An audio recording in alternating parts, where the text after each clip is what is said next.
Hello everyone, সবাই কেমন আছো? আশা করি সবাই খুব খুব ভালো আছো, সুস্থ আছো। আগের ভিডিওতে বলেছিলাম যে খুব তাড়াতাড়ি সফলতা কি কখনো পাওয়া যায়? তাহলে উত্তরে হচ্ছে একদমই না। সফলতা মানে তুমি কোন দিক থেকে সফল হতে চাও সেটাই হচ্ছে সবথেকে বড় মূল ব্যাপার। মানে তুমি যদি মনে করো যে আমি একজন সফল মানুষ হব সমস্ত কিছু দিক দিয়ে, সেটাও একটা হতে পারে। যদি তুমি মনে করো আমি ইকোনমিক্যালি খুব সফল হতে চাই, আমার কোটি কোটি টাকা থাকবে, বাড়ি গাড়ি থাকবে, সেটাও একটা হতে চাই। আবার একজন প্রকৃত মানুষ হতে চাই, সেটাও একটা সফলতা। আবার বাবা মাকে ভালোবাসবো, পরিবারের প্রত্যেকটা দায়িত্ব পালন করব, সেদিকেও একটা সফলতা। অনেক রকম ভাবে হয়। মানে তুমি জীবনটাকে কোন দিক থেকে দেখছো আর কিভাবে দেখছো এটাই ডিপেন্ড করে। তুমি যদি একজন প্রকৃত মানুষের মতন মানুষ হতে চাও, তাহলেও কিন্তু সেখানে একটা খুব বড় সফলতা কাজ করে। মানে তুমি যদি তোমার প্রত্যেকটি দায়িত্ব একদম নিজের হাতে তুলে নাও, নিজের কাঁধে তুলে নাও, বয়স্ক বাবা মাকে দেখে, সেটাও একটা সফলতা।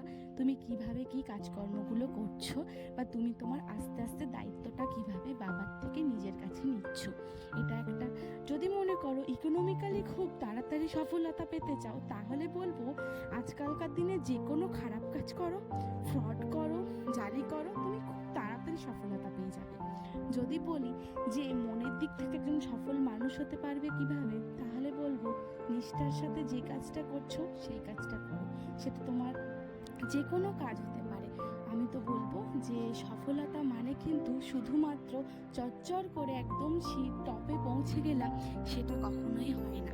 সফলতা তখনই আসে যখন তুমি তোমার অলসতাটা কাটিয়ে উঠতে পারবে, তখনই লাইফে সফলতা আসে।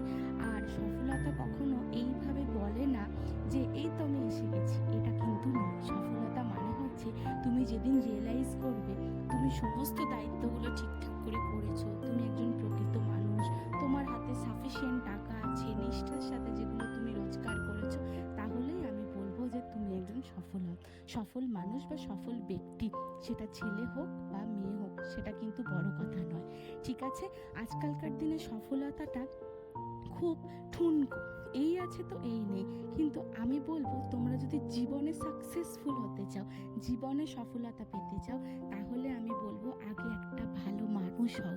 তারপর তোমার টাকা, তোমার গাড়ি, তোমার বাড়ি, সেগুলো তো আস্তে আস্তে হবে। আর গাড়ি বাড়িও জানো তো, এগুলোও খুব ক্ষণিকের। আজকে যে ভালো দামি গাড়িটা কিনবে, কালকে দেখো গা তার থেকেও একটা ভালো গাড়ি বেরিয়ে গেছে মার্কেটে।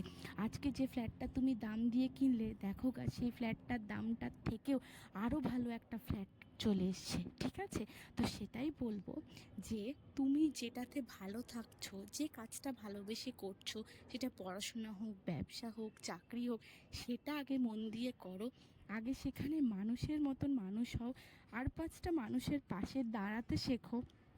তাহলেই আমার মনে হয় সেটা একটা আসল সফল ব্যক্তির পরিচয়। যেখানে তোমাকে আর পাঁচটা মানুষ অন্তত বলবে যে সেই লোকটা খুব ভালো, বা সেই মেয়েটি খুব ভালো, বা এর মতন মানুষ হয় না, তখনই জানবে তুমি লাইফে অনেকটা সফলতা পেয়েছো। যাই হোক, গল্প করতে করতে কিন্তু সকাল থেকে কাজগুলোও সেরে নিয়েছি, জানো তো। তোমাদের সাথে এখন তো গল্প করা হয় না। আমাকে একজনা বলেছে, দিদি তুমি একটু মোটিভেশনাল ভিডিও দেবে। মোটিভেশনাল ভিডিও কোত্থেকে বানাই বলো তো। এই জন্যই আমি ভাবলাম তোমাদের সাথে তো তাহলে গল্প করা হবে না, তো আমি সেজন্য দেখলাম দুটো কিভাবে করা যায়, তাহলে তোমাদেরও অনেকটা সুবিধা হবে।